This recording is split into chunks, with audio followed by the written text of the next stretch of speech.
Qu'est-ce qui vous rend fier, vous? On vit dans un monde où parfois on peut avoir l'impression qu'on est comme au beau milieu d'un concours de fierté. Puis de se sentir en compétition avec nos semblables, c'est pas toujours sain. Je pense que c'est ça qui différencie la fierté de l'arrogance. La fierté, pour moi, c'est de savoir reconnaître ses propres exploits sans avoir à les mesurer à ceux des autres. C'est beau le dépassement de soi, mais il ne faut pas oublier que ça ne s'appelle pas le dépassement des autres, ça s'appelle le dépassement de soi.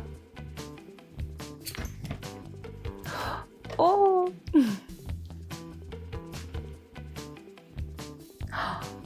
Des belles plumes de paon. On la connaît, hein, cette expression-là. Être fier comme un paon. C'est jamais vraiment bon signe quand on dit ça pour parler de quelqu'un.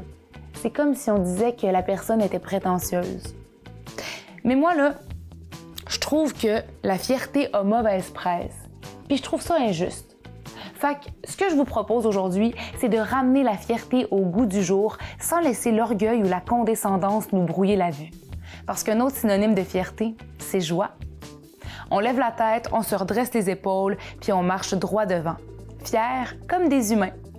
Aujourd'hui, je vous invite à vous laisser inspirer par quelques-uns des 1001 visages de ma communauté.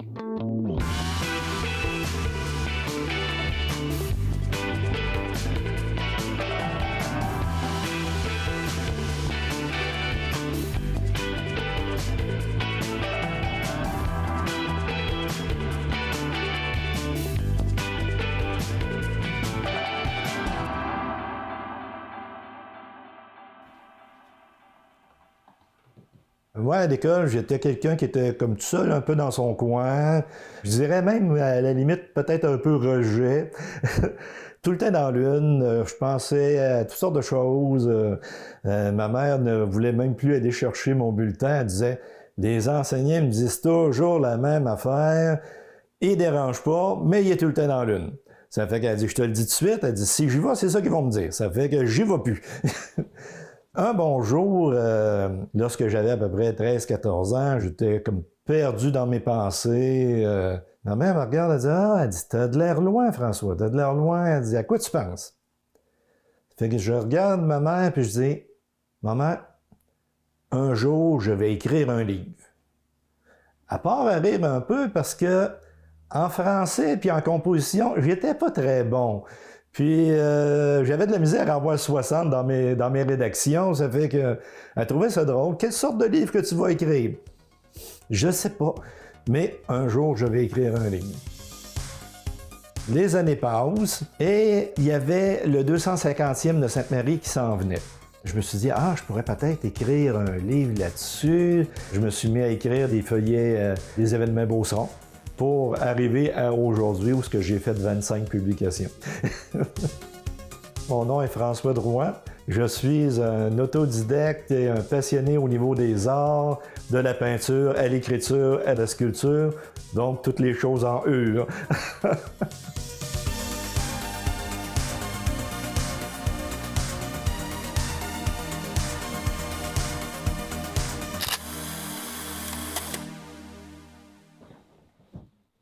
Je me ramasse au cégep, au séminaire de Saint-Georges, qui est un cégep semi-privé, et il y avait un journal étudiant qui se faisait.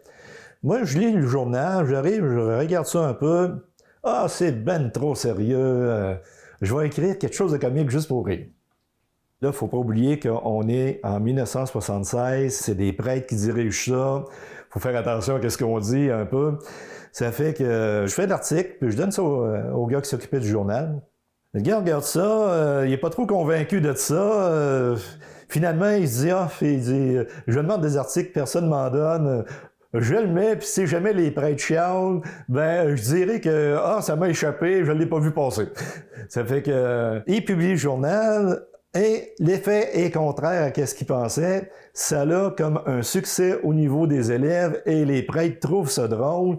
Ils en demandent encore, ils veulent que ça serait le fun d'avoir d'autres articles dans le même genre. Là, je me mets à écrire tous les mois qu'il sortait un journal.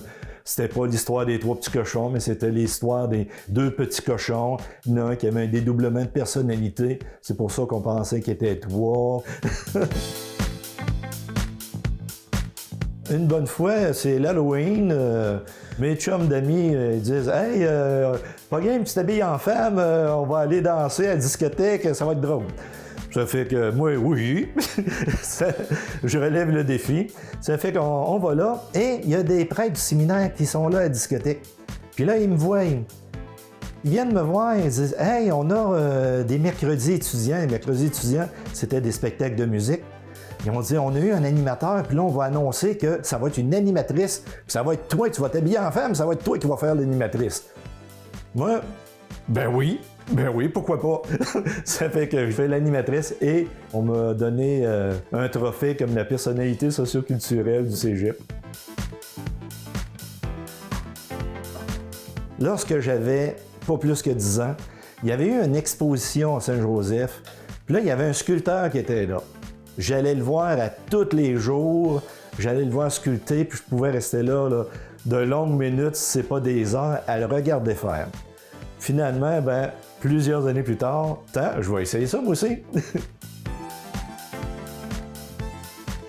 Les pièces que je fais, c'est comme un défi. J'ai rencontré ma conjointe, si on veut, mon amie. Une de mes pièces préférées, c'est le chariot que j'ai donné. Elle voulait un chariot de princesse. Et là, il y a un souvenir d'enfance qui me revient. Une petite horloge grand-père miniature qui était sur le coin du piano. Quand je me faisais regarder par ma grand-mère, que j'avais 5-6 ans, je trouvais donc ça beau. Je me disais, je vais faire des horloges grand-père miniature. D'ailleurs, il y a une différence entre une horloge grand-père et une horloge grand-mère. C'est dans la forme. Celle-ci, c'est une horloge grand-père. Elle est faite droite. L'horloge grand-mère est faite toujours en 3 sections. Avec les choses que j'ai faites, beaucoup de personnes pensent que hey, tu devais être bon, toi, à l'école, tu devais être bon en composition. Non, elle avait de la misère à avoir 60. Tu sais, quand t'es jeune aussi, t'as pas confiance en toi. Puis j'en ai rencontré moi-même comme enseignant, des jeunes qui pensent qu'ils n'ont aucun talent, mais c'est juste qu'ils ne l'ont pas trouvé encore. Les Beaucerons sont fiers de leur réalisation. Il y avait même une certaine époque où tu avais beaucoup d'inventeurs qui étaient Beaucerons. On les appelait les patenteux, qui réussissaient à faire des merveilles finalement. Ça peut arriver que je me sois planté, mais j'ai osé faire quelque chose. Donc il faut croire en ses rêves, je dirais, puis oser faire des choses. Vous allez vous surprendre vous autres même à dire « Hey, je réussis bien mieux que je pensais. »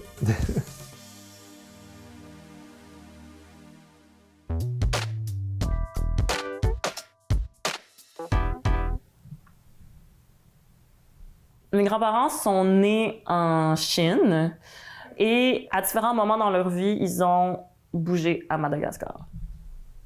Il y avait une grande diaspora cantonaise à Madagascar à l'époque. Et donc, mes parents ont grandi à Madagascar. Malgré que leur langue maternelle soit le cantonais, parce que leurs parents parlaient le cantonais, ils ont aussi appris le français très, très jeune parce que c'était ça la langue à l'école. Après ça, mon père, lui, est allé étudier à Sherbrooke. Ma mère est allée étudier à Paris. Et ils ont déménagé à Montréal ensemble. C'est à Montréal que mes sœurs et moi, on est nés. Ça fait un peu plus de 5 ans et demi que j'habite à Rimouski. Je m'appelle Patricia Hoyiwang et je suis artiste musicienne.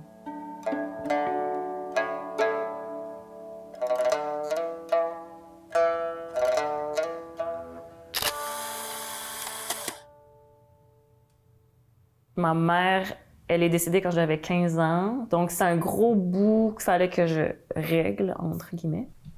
J'ai commencé à poser des questions à ma famille proche. En fait, autant sur la vie de ma mère que leur enfance, comment c'était à Madagascar, ce qu'ils se rappellent de leurs parents. Puis ça a été un processus vraiment enrichissant, mais aussi difficile. Ma mère, elle avait 5 frères en France. Son frère aîné m'a accueilli à bras ouverts, puis j'ai passé quelques jours là. Il m'a chanté une chanson que lui a apprise dans une chorale chinoise à Madagascar quand il avait 13 ans. Et ça a été un coup de cœur, puis je l'ai comme arrangé. J'en ai fait un arrangement moi-même. Ça s'appelle La Ballade de Mulan, parce que dans le fond, c'est basé sur un poème ancien qui est à l'origine de l'histoire de Mulan. Tic tic poc tic tic, một lần đông phu tic, bát门必出聲，為民女嘆息。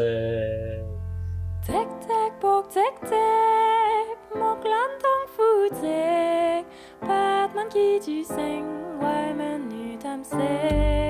民女可所書，民女可所譯，女譯冇所書，女譯冇所譯。6 mois plus tard, il est décédé.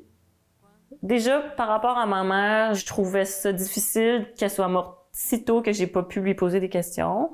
Puis là, je commence ma quête, je commence à poser des questions, puis là, une personne qui l'a connue quand même beaucoup décède. Tout de suite après que je suis allée le voir. Fait que je pense que ça l'a créé en moi vraiment une compréhension de comme, OK, tu sais, la mémoire, c'est fragile. Je pense que ça a créé une urgence chez moi de documenter, puis de poser des questions avant qu'il soit trop tard.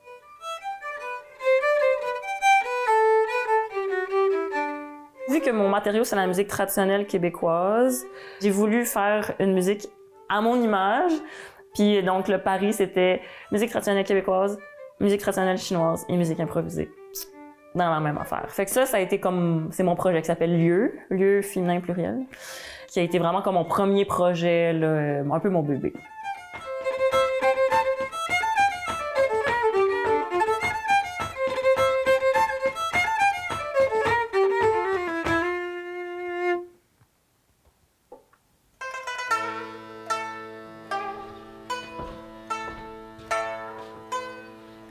Mes sœurs ont eu l'idée d'écrire un livre. Elles m'ont approché pour que je rejoigne le projet et que je mette en valeur les récits de ma famille, mais en lien avec le jardinage et la cuisine. Fait que j'ai continué à poser des questions, à collecter les histoires, mais vraiment avec ce sujet-là plus précis. Puis ça a été très, très riche parce que la cuisine, c'est vraiment quelque chose de universel, mais aussi très émotionnel. On rentre vite dans l'émotion.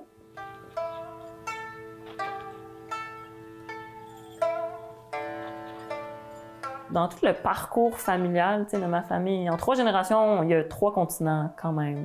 C'est beaucoup de distance. Au-delà de ma famille, je m'intéresse à l'histoire puis au parcours des personnes d'origine chinoise avec qui je partage un territoire, le Bas-Saint-Laurent. Pour moi, il y a comme cette chose-là qui s'est ajoutée à mon identité, c'est d'être en région. Ça a amené plein de choses nouvelles dans mon identité puis comment j'appréhende la vie. Puis je suis pas la seule personne. Donc, tu sais, pourquoi est-ce que les autres ont fait ce choix-là? Je me suis lancée dans un projet de théâtre documentaire. Je collecte des récits.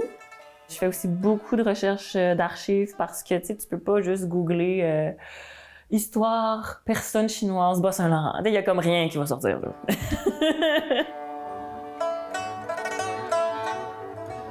Je suis fière d'avoir assumé le choix de la musique puis d'en avoir fait mon métier.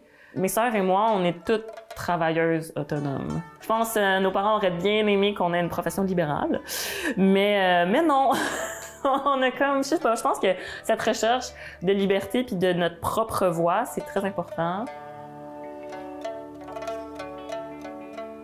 D'avoir choisi la région aussi, d'avoir quitté Montréal, ça, je pense, c'est une grande fierté. C'est facile d'essayer de juste regarder vers le futur, puis comme une fuite par en avant, t'sais, mais je pense qu'on peut beaucoup apprendre en regardant par en arrière. C'est ça que je fais en ce moment, je prends le temps de regarder par en arrière, puis ça m'amène beaucoup de fierté.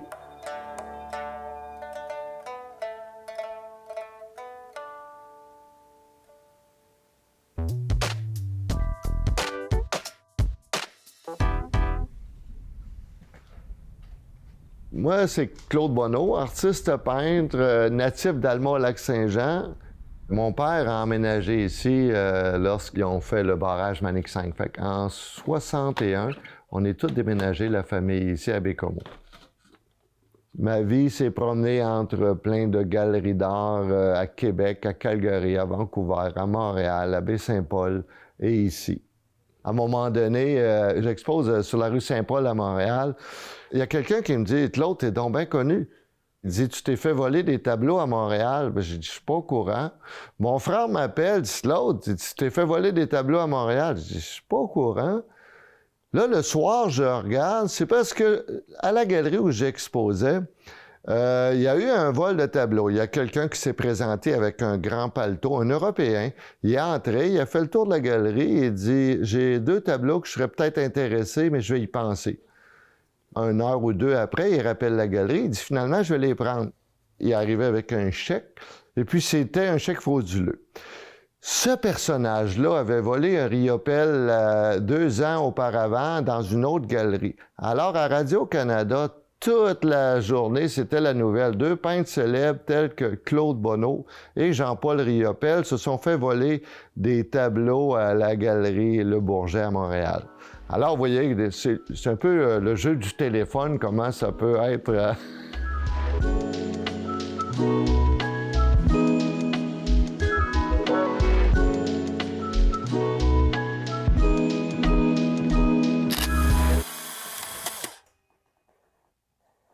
Je suis entré en galerie il y a plus de 30 ans avec de la nature morte. J'achetais souvent des objets pour en faire des modèles de nature morte. De fil en aiguille, j'ai ajouté des objets pour leur beauté qui ont été souvent des antiquités au départ. J'avais 2 étages à meubler. Alors, j'ai dit, je vais acheter des objets pour décorer en même temps. J'ai comme un peu oublié d'arrêter. Maintenant, je n'en vends un petit peu aussi en même temps.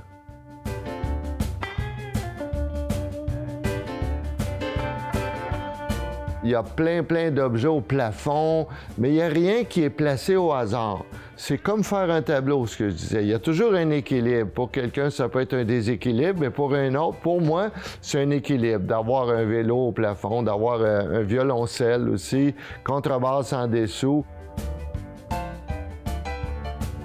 Monsieur Gagnon, que je connais depuis plusieurs années, il fait toutes sortes de choses dans sa cour. Alors, quand je suis allé chez lui dernièrement, il y avait cette guitare-là qu'il avait fait avec plein de montres. Le pire dans ça, c'est de les remettre à l'heure à toutes les années.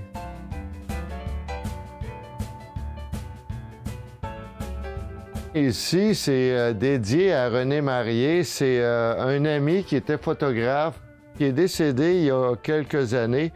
Et puis la succession m'a offert à acheter sa collection. Alors, j'ai acheté sa collection qu'on retrouve ici. Sa collection comprenait 800 appareils, alors j'ai acheté les 800.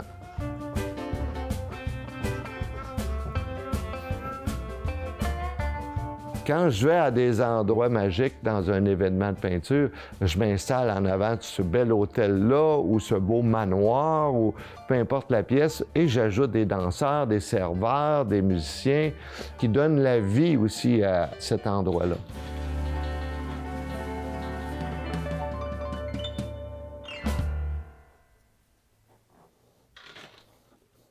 Moi, j'adore Baie-Comeau. Je trouve que Baie-Comeau est tellement une belle ville à vivre. C'est incroyable.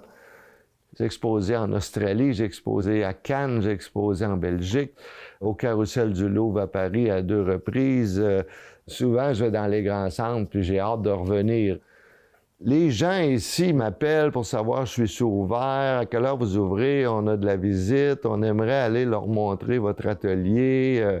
Il y a des bateaux de croisière, c'est la même chose. À un moment donné, on appartient à une ville, on appartient à un public. La Galerie d'art Claude Bonneau et Elsa Boisjoli, ça appartient au public. Oui, on peut en vivre de notre art, même à Baie-Comeau. Il faut faire notre place. Alors, je suis fier d'avoir fait ma place à travers ces nombreux artistes qu'on peut voir. Puis réussir à se faire une place à travers ça, ça veut dire qu'il y a de la place pour tout le monde. N'ayez pas peur de foncer si c'est votre rêve.